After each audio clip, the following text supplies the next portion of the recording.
நீலகிரி தொகுதி நாம் தமிழர் கட்சி வேட்பாளர் ஜெயக்குமாரை ஆதரித்து அக்கட்சியின் ஒருங்கிணைப்பாளர் சீமான் அவிநாசியில் பிரச்சாரம் மேற்கொண்டார். பொதுமக்கள் மத்தியில் பேசிய அவர் மத்திய மாநில அரசுகள் இயற்கையை பாதுகாக்க தவறிவிட்டதாக குற்றம் சாட்டினார்.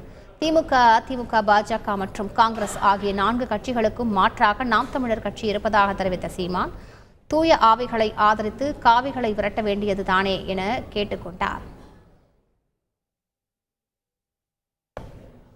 உற்பத்தி செய்யும் சொல்லு, எல்லா நிலத்தையும் இண்டஸ்ட்ரி கட்டி விட்டுலாம், தொழிற்சாலை கட்டிடலாம். எந்த தொழிற்சாலை பண்ணும்? அப்புறம்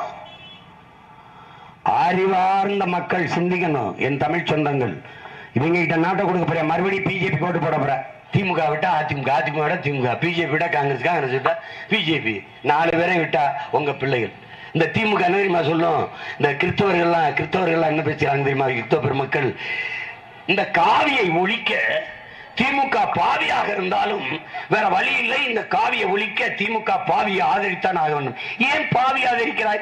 இந்த தூய ஆவிகளை ஆதரிச்சு நீ இந்த காவியை விரட்ட வேண்டியதானே. செய்திகளை உடனுக்குடன் தெரிந்து கொள்ள உடனே சப்ஸ்கிரைப் பண்ணுங்க.